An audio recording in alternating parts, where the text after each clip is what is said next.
Hi, this is Stephen Bourne with the Rise Civic League, and we're inside at the library, and that's why I'm not wearing a hat, because it's a public building, but I'm trying to block the map from seeing. So behind me, there's an incredible, interesting map about Rye with lots of history, and as soon as I finish, Alex Hurley, he's going to tell you all about this fascinating and interesting map.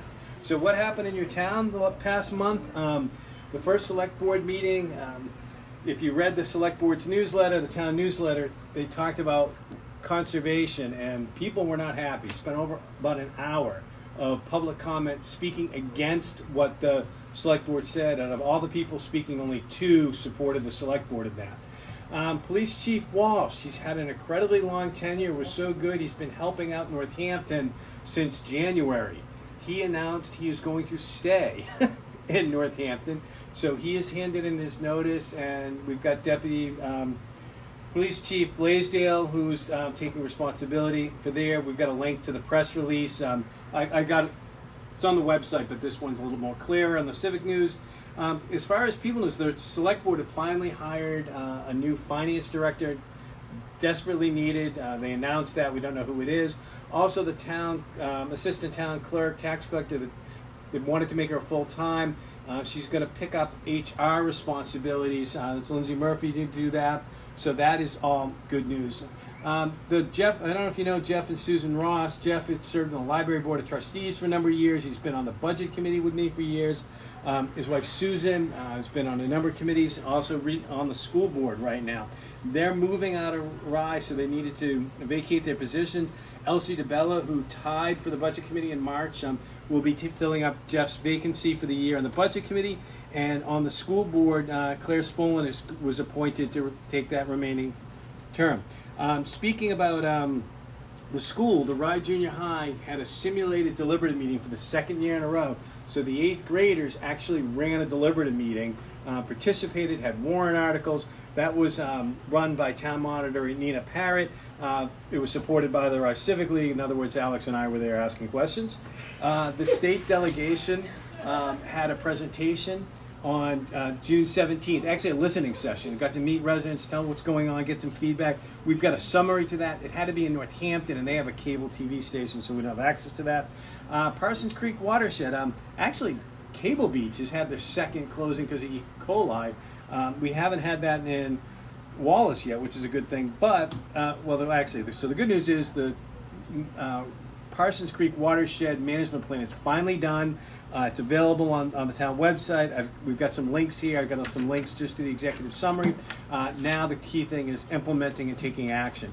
The master plan that was approved in May for the 2nd time, it's now really the key thing is the implementation plan, and that committee's got going. 3 members of the planning board. Conservation is going to be the alternate Jen Madden. Jason Rucker, the DPW director, is going to. Sally Balabit from the member from the public, the planning board needs to appoint her so she can start the next meeting. The planning board rules and procedure said there should be somebody from the select board. The select board has declined to put somebody nor appoint someone like the town administrator to do it. PFOA, so we're not no updates on the Rye Water District treatment plant, but Tom Sherman, who most of you know, was at the Great Bay Wildlife with a bunch of experts giving information about the risks and health hazards about PFAS, what you shouldn't do. So they provided a link with a lot of good information about it. We never knew Oral-B Glide floss that we've been using is loaded with PFAS. So go check out those leaks and do it. We're in the library, a lot of meetings here. The library's stepping through what happened with the Practical Ownership Program. It was scheduled here. They decided not to have it, but the website put the word canceled on there. That caused some problem. But it was held here back in June, and it was actually wall-to-wall what we heard. I was at another meeting, and there's a timeline of what happened if you're interested. All right, you're done listening to me? Let's find out about this map. Good afternoon, everybody. We are standing outside the children's room of the Rye Public Library.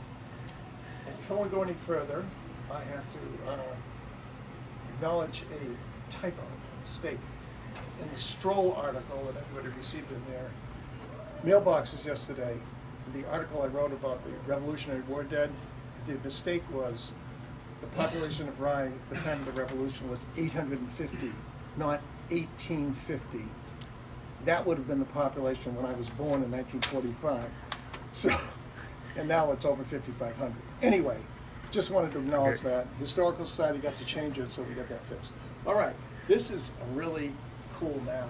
And of course, if there's a bigger map of Rye, I don't know about it. This map was made by a group at Rye Junior High under the program called Our Town.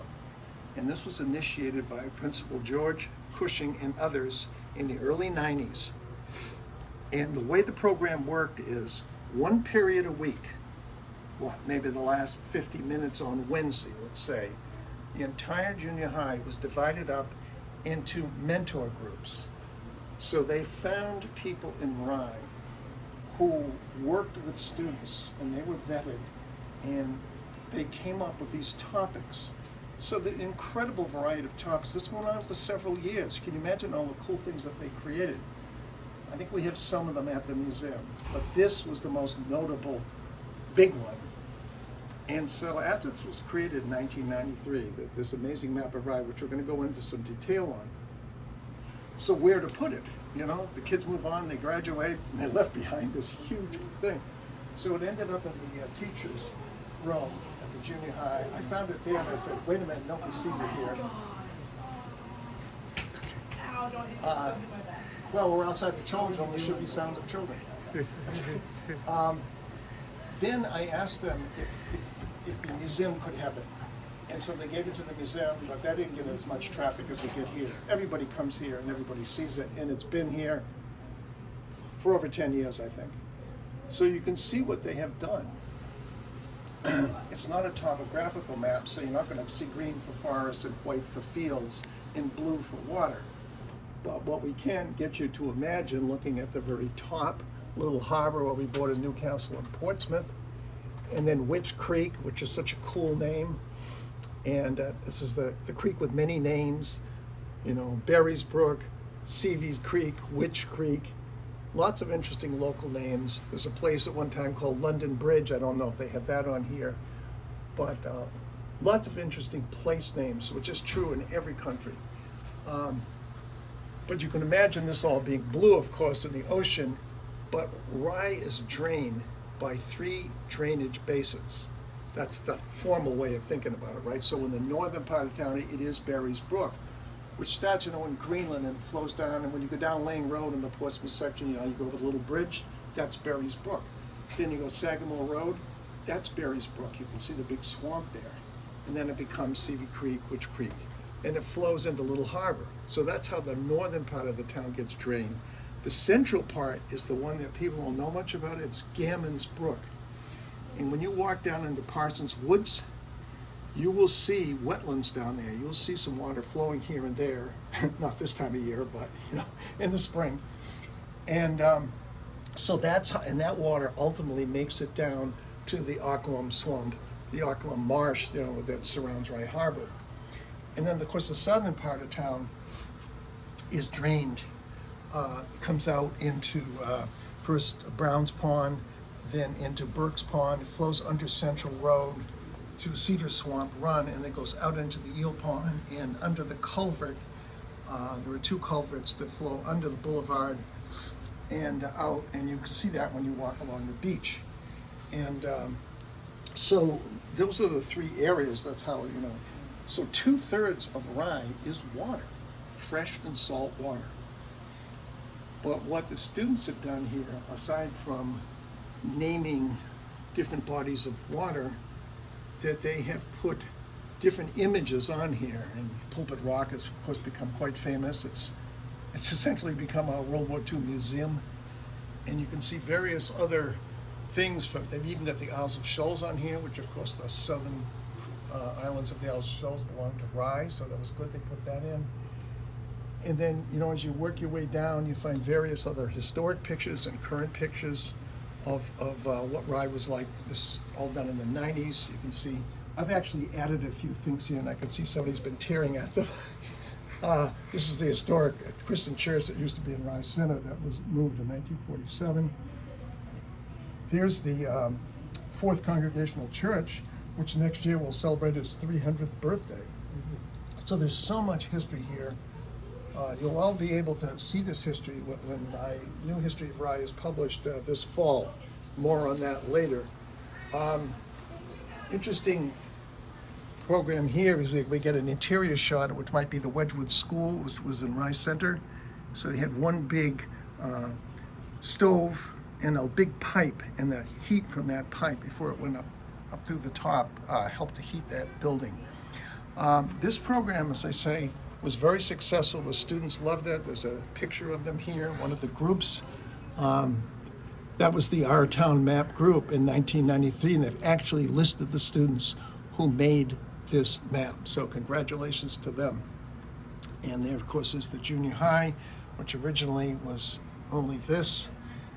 And this building, of course, replaced the Wedgwood School, which burned down in 1932. So lots of interesting history.